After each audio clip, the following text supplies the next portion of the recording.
আজকের এই ভিডিওটা অতি গুরুত্বপূর্ণ। দেখা মাত্র প্রত্যেকটা বাংলাদেশী নাগরিক এটা ভিডিওটা শেয়ার করে দিবেন, কারণ আমি যে তথ্যগুলো দিচ্ছি এরকমটা হওয়ার হয়তো কথাই ছিল। আমি কালকে একটি ভিডিওতে বলেছিলাম বাংলাদেশ হাই কমিশনারকে এবার ডাকতে পারে নরেন্দ্র মোদীর সরকার, কারণ যেভাবে প্রতিনিয়ত ভারতীয় হাই কমিশনারকে ডেকে আন্তর্জাতিক স্তরে ভারতের বদনাম করার চেষ্টা করছে বাংলাদেশের অন্তর্বর্তীকালীন সরকার, তা হয়তো কোনোভাবেই মেনে নেওয়া হবে না। আর যেমনটা বলা ঠিক সেরকমই হলো কিন্তু কাল, যেখানে পরিষ্কারভাবে বাংলাদেশকে বুঝিয়ে দেওয়া হলো, ব্যাস অনেক হয়েছে, এবার হয়তো তোমাদের এই সমস্ত নাটক বন্ধ করতে হবে, না হলে ভারতবর্ষের সাথে তোমাদের সম্পর্ক তো থাকবেই না, উল্টে ভারত কিন্তু কোনো কড়া অ্যাকশন নিতে চলেছে। কালকে বাংলাদেশের হাই কমিশনারকে ডেকে ভারত সরকার কার্যত সেই কথাগুলোই কিন্তু সম্পূর্ণভাবে বুঝিয়ে দিল। যেভাবে একের পর এক বাংলাদেশে বিভিন্ন ঘটনা তৈরি হয়েছিল এবং সেই ঘটনার মূলে ভারতকে দায়ী করা হয়েছিল, তা যে ভারত কোনোভাবেই মেনে নেবে না তা কিন্তু বোঝাই যাচ্ছিল। কিন্তু এতদিন যে ভারত সরকার এই বাংলাদেশের অন্তর্বর্তীকালীন সরকারকে কিছুটা ছেড়ে ছেড়ে খেলছিল, এবার বোধহয় সেই সুতোটা বাঁধার সময় এসেছে, তা ভারতের বিদেশ দপ্তরও বুঝতে শুরু করলো। কি হলো ঘটনা? বাংলাদেশের ৩২ ধানমন্ডির একটি বাড়িকে কার্যত গুড়িয়ে দেওয়া হলো, সেই ঐতিহাসিক বাড়িকে আগুন লাগিয়ে দেওয়া হলো এবং বলা হলো শেখ হাসিনা ভারতে বসে ভাষণ দিয়েছেন বলেই বাংলাদেশের এই পুরো ঘটনার এই সম্পূর্ণ বিষয়টা আরো খারাপ জায়গায় গেছে।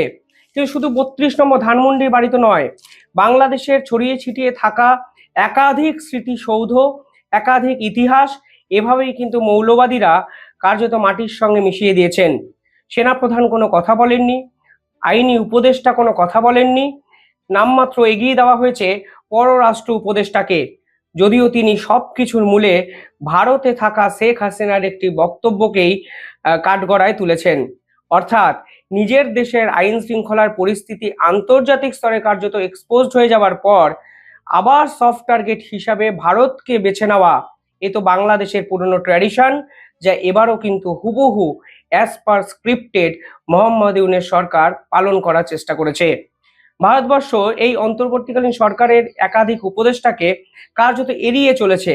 আপনারা যদি দেখবেন এতদিন অবধি এই সমন্বয়ক, এই ছাত্রনেতারা ভারতের বিপক্ষে যে কথাগুলো বলেছিলেন, ভারতবর্ষ কিন্তু অফিসিয়ালি তাদের বিরুদ্ধে আজ অবধি কোনো স্টেটমেন্ট দেননি। কারণ একটাই, কারণ এই অন্তর্বর্তীকালীন সরকারকে ভারতবর্ষ কোনো সরকারিভাবে স্বীকৃতি দেয় না এবং এই ছাত্র নেতা, এই সমন্বয়ক, এই উপদেষ্টাদের বিরুদ্ধে যদি ভারতের অফিসিয়াল কোনো স্টেটমেন্ট প্রকাশিত হয়, তাহলে নিঃসন্দেহে আন্তর্জাতিক স্তরে এদেরকে অতিরিক্ত গুরুত্ব দেওয়া হয়, যা ভারতবর্ষ কিন্তু কোনো ক্ষেত্রে চায়নি। কিন্তু এবার হয়তো সবকিছুর বাদদা ভেঙে গেল, যখন ভারত সরকার পরিষ্কারভাবে বঙ্গবন্ধুর এই বাড়ি পোড়ানো নিয়ে একটি কড়া বিবৃতি প্রকাশ করলেন। দেখুন, বঙ্গবন্ধু ১৯৭১ সালে যে মুক্তিযুদ্ধ লড়েছিলেন তা কিন্তু ভারতের সাহায্য নিয়ে বাংলাদেশকে স্বাধীন করার জন্য, এবং বঙ্গবন্ধুর সঙ্গে ভারত সরকারের সম্পর্ক অত্যন্ত ভালো ছিল।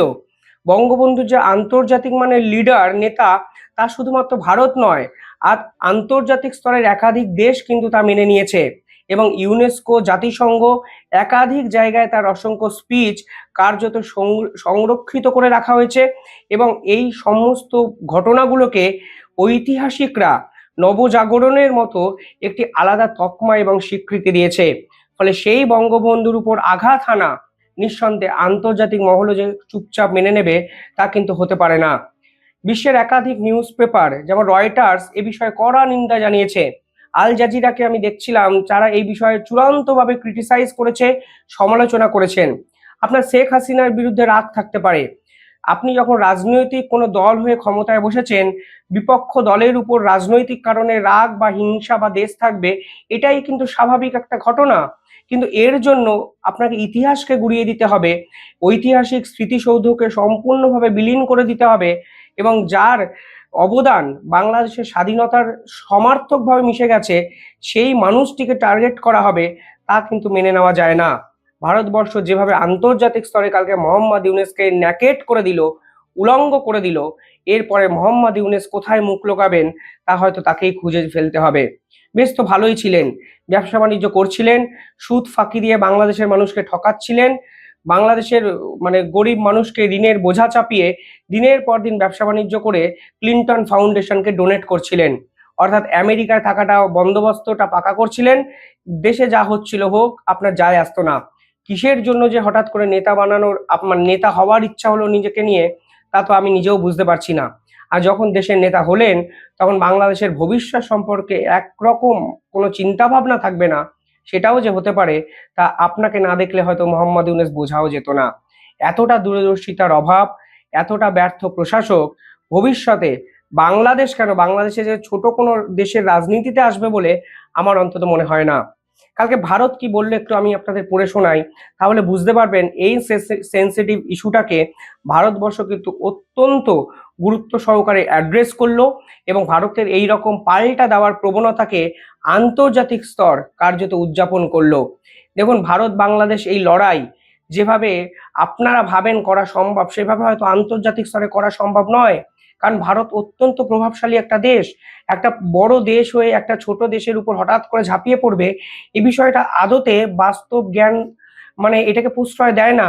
কিন্তু এই বাংলাদেশ দিনের পর দিন যেভাবে ভারত বিরোধী মন্তব্য করে ভারতকে উস্কে যাচ্ছে, আমার মনে হয় আর হয়তো কোনো ক্ষেত্রে টলারেট করা এই বাংলাদেশের সরকারকে যায় না। অবিলম্বে চাল, ডাল, ডিম এই যে মানে পণ্য দ্রব্যগুলো সরবরাহ বাংলাদেশে করা হয়, আমার মনে হয় যদি আমরা কানাডার সাথে কূটনীতিবিদ ফিরিয়ে নিয়ে বাংলা মানে কানাডাকে ট্রিট করতে পারি, বাংলাদেশের সঙ্গে ব্যবসায়ী সম্পর্ক বন্ধ করে মোহাম্মদ ইউনূস সরকারকে পাল্টা দেওয়ার একটা বোধহয় সময় চলে এসছে। ভারত সরকার সেদিকে যাবে কিনা সে নিয়ে তো পরবর্তী আরো বিভিন্ন ভিডিওতে আমি আলোচনা করব। তবে কালকে বঙ্গবন্ধু ইস্যুতে ভারত সরকার যেরকম স্ট্যান্ড নিল, তাও কিন্তু অত্যন্ত সাধুবাদযোগ্য। তারা পরিষ্কারভাবে বলেছেন, শেখ মুজিবুর রহমান, যিনি দখলদার বাহিনী ও নির্যাতনের বিরুদ্ধে বাংলাদেশের মানুষের বিরোচিত প্রতিরোধের মূর্ত প্রতীক, তার ঐতিহাসিক বাসভবনটি যেভাবে 5ই ফেব্রুয়ারি ধ্বংস করা হয়েছে তা অত্যন্ত দুর্ভাগ্যজনক। এখানে পরিষ্কারভাবে বলেছেন, শেখ মুজিবুর রহমান পাকিস্তানের বিরুদ্ধে যে লড়াই করেছিলেন, সেই লড়াইকে ভারত সরকার সম্মান জানায় এবং সেই লড়াই বিরোচিত প্রতিরোধের মূর্ত প্রতীক ছিলেন, অর্থাৎ বীরের মতো তিনি লড়াই করেছিলেন। কিন্তু তার বাড়িটিকে যেভাবে পুড়িয়ে ফেলা হয়, ভেঙে ফেলা হয়, তার নিন্দা জানাচ্ছে ভারতবর্ষ। সেই স্বাধীনতার সংগ্রাম বাংলার পরিচিতি ও গর্বকে লালন করেছিল, আর যারাই সেই লড়াইকে মর্যাদা দেন তারাই জানেন বাংলাদেশের জাতীয় চেতনার ক্ষেত্রে এই বাসভবনটির গুরুত্ব ঠিক কতটা ছিল। এটাই ছিল ভারতের বিবৃতিতে। পরিষ্কারভাবে বলা হয়, এই হামলা ও ভাঙচুরের ঘটনা তীব্র নিন্দনীয়। অর্থাৎ এই স্বাধীনতার ইতিহাস বাংলাদেশের এই মৌলবাদী একাধিক সংগঠন ভুলে গেলেও ভারত সরকার কিন্তু আন্তর্জাতিক স্তরকে বুঝিয়ে দিয়েছে তারা এই ইতিহাসকে ভুলছে না এবং আপনাদেরকেও ভুলতে দেবে না। এবার হয়তো ভারত এবং বাংলাদেশবাসী দুই দেশের মানুষের কাছেই একটা সময় এসেছে একটা স্ট্যান্ড নেওয়ার। ইতিহাস ছাড়া একটা দেশ কিন্তু বেঁচে থাকে না। যে বঙ্গবন্ধু ভাষণ দিতে গিয়ে বলেছিলেন, তোমরা যদি নির্যাতিত হও, অর্থাৎ পাক সেনাদের দ্বারা নির্যাতিত হও, তাহলে বাড়ির ঠিকানায় আমার এই 32 নম্বর ধানমন্ডির বাড়ির অ্যাড্রেসটা লিখে দিও। অর্থাৎ একজন মানুষ এতটাই দেশপ্রেমিক ছিলেন, দেশের নাগরিকদের জন্য সর্বস্ব দিয়ে যুদ্ধে লাফিয়ে পড়েছিলেন এবং পাকিস্তানের ওই মৌলবাদী হানাদারি শক্তির বিরুদ্ধে কার্যত বীরের মতো সামনের সারিতে থেকে লড়াই করেছিলেন। তার ঐতিহাসিক বাড়ি, যে বাড়িটি একটা দেশের গৌরবগাথার ইতিহাস, তা পুড়িয়ে ফেলা ভারত কেন, আমার মনে হয় আন্তর্জাতিক স্তরের কোনো মানুষই মেনে নেবে না। আর আমি মনে প্রাণে বিশ্বাস করি বাংলাদেশের অনেক শুভবুদ্ধি সম্পন্ন মানুষ এই গোটা ঘটনাটাকেও হয়তো সঠিকভাবে মেনে নেবে না, তারা অত্যন্ত বিচলিত। অভিনেত্রী সায়ন প্রতিবাদ করেছিলেন বলে তাকে গ্রেফতার করা হয়েছে।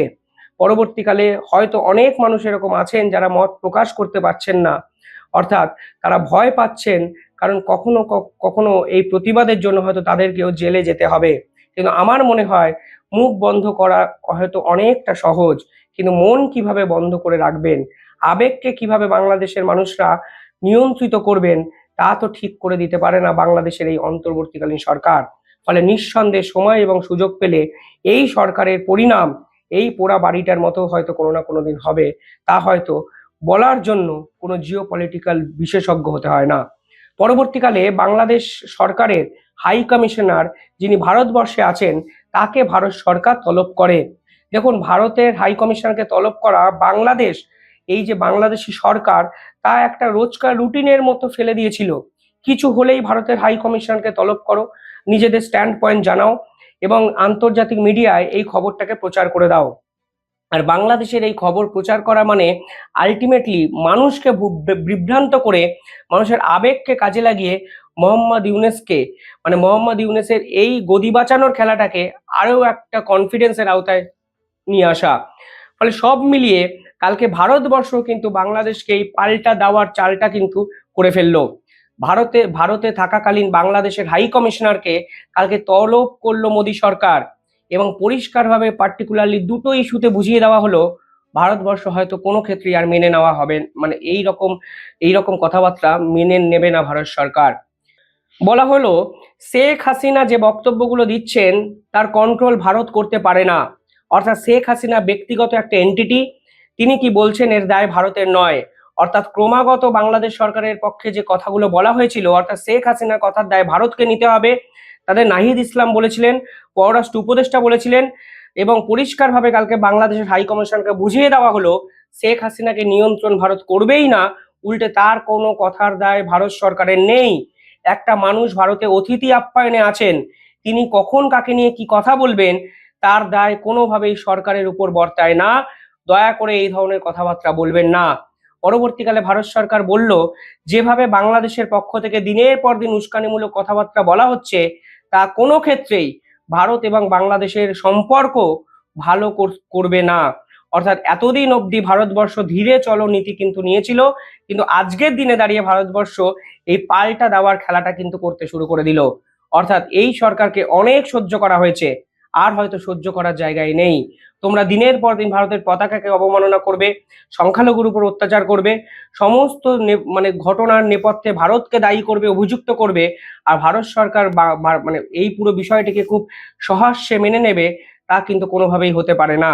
কালকে পরিষ্কারভাবে বলে দিয়েছে যদি তোমরা চুপ না করো তাহলে কিন্তু এই সম্পর্ক আরো খারাপ জায়গায় যাবে এবং এই সম্পর্ক নিয়ে ভারতবর্ষ এবার থেকে অত্যন্ত কঠোর কোনো সিদ্ধান্ত নেবে কিনা সে বিষয়ে বিবেচনা করবে। একদম অফিসিয়াল স্টেটমেন্ট ভারতের পক্ষ থেকে দেওয়া হলো। আমার মনে হয় সাম্প্রতিককালে এর থেকে কড়া চ্যালেঞ্জ মোহাম্মদ ইউনূসকে ভারত সরকার করেনি, কিন্তু আমার মনে হয় এই সকল কথার লড়াইয়ের পাশাপাশি ভারতের হয়তো সময় এসছে এই রকম পণ্যদ্রব্য অর্থাৎ দুধ, চাল, ডিম, এই রকম প্রয়োজনীয় দ্রব্য ইমিডিয়েটলি সরবরাহ বন্ধ করতে হবে বাংলাদেশকে। তাহলেই হয়তো এই মোহাম্মদ ইউনূস সরকার বুঝতে পারবে এই দক্ষিণ এশিয়ার আসল বাবাটা কে, পাকিস্তান নাকি নরেন্দ্র মোদীর ভারত। আপনারা কি ভাবছেন কমেন্টে জানাবেন আপনাদের মত, আর চ্যানেলটিকে ভালো লাগলে একটু সাবস্ক্রাইব করে দেবেন। ধন্যবাদ।